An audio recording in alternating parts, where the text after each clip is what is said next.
শনিবার দেশজুড়ে লোকসভা নির্বাচন সম্পন্ন হওয়ার পর বিভিন্ন বুথ ফেরত সমীক্ষায় প্রকাশ কেন্দ্রে তৃতীয়বারের জন্য ক্ষমতায় আসতে চলেছে বিজেপির নেতৃত্বাধীন এনডিএ।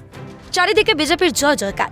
ত্রিপুরা রাজ্যে এবার এই বুথ ফেরত সমীক্ষা নিয়ে প্রকাশ্যে এলো বিভিন্ন দলের রাজনৈতিক ব্যক্তিত্বদের মতামত। ত্রিপুরার মুখ্যমন্ত্রী জানান, মানুষ নাম দেখে নয়, কাজ দেখে সিদ্ধান্ত নেয়। বিজেপির জয় নিয়ে আত্মবিশ্বাসী ত্রিপুরার মুখ্যমন্ত্রী। প্রধানমন্ত্রীজি বলছেন যে বিরোধীরা এখানে যেভাবে ওনারা কাজ করেন, নামদার আর কামদার হচ্ছে আমাদের মাননীয় প্রধানমন্ত্রীজি এবং ভারতীয় জনতা দল। কাজে নাম দিয়ে কিচ্ছু হবে না, কাজের মাধ্যমে মানুষের কাছে যেতে হবে। ওনারা পরিশ্রম করেছেন নাম নিয়ে, কিন্তু আলটিমেটলি সেটা কিন্তু মানুষ সেটা অ্যাকসেপ্ট করে। মানুষ চায় যে আমার জন্য অ্যাকশন ইজ বেটার দেন ওয়ার্ডস, আমরা সবসময় বলি। ত্রিপুরার প্রাক্তন মুখ্যমন্ত্রীর মত, এক একজনের হিসেব এক এক রকম। যে জিতবে সে সরকার তৈরি করবে, যে জিতবে না সে সরকার তৈরি করতে পারবে না। ফলাফলের জন্য আমাদের অপেক্ষা করতে হবে। 4 তারিখ পর্যন্ত আমাদের সবার অপেক্ষা করতে হবে। এক পক্ষ জিতবে, এক পক্ষ হারবে, এক পক্ষ সরকার তৈরি করবে, আর এক পক্ষ সরকার তৈরি করতে পারবে না।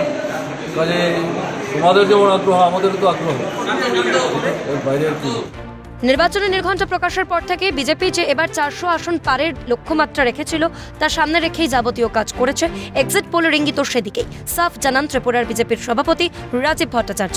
যে আমাদের যে ভারতবর্ষের যশস্বী প্রধানমন্ত্রী নরেন্দ্র মোদী যে লক্ষ্যমাত্রা রেখেছিল যে আপকি বার 400 পার, সেই সংকল্পকে সামনে রেখে আমাদের ভারতীয় জনতা পার্টি সেটা আমরা সবাই মিলে কাজ শুরু করেছিলাম এবং সেই লক্ষ্যমাত্রা গতকালকের এক্সিটগুলো সেই লক্ষ্যমাত্রা আমরা দেখতে পেয়েছি। কংগ্রেস সভাপতি তথা প্রার্থী আশিস কুমার সাহার মন্তব্য, এই এক্সিট পোল কংগ্রেস নেতাকর্মীদের মনোবল ভেঙে দেওয়ার ষড়যন্ত্র।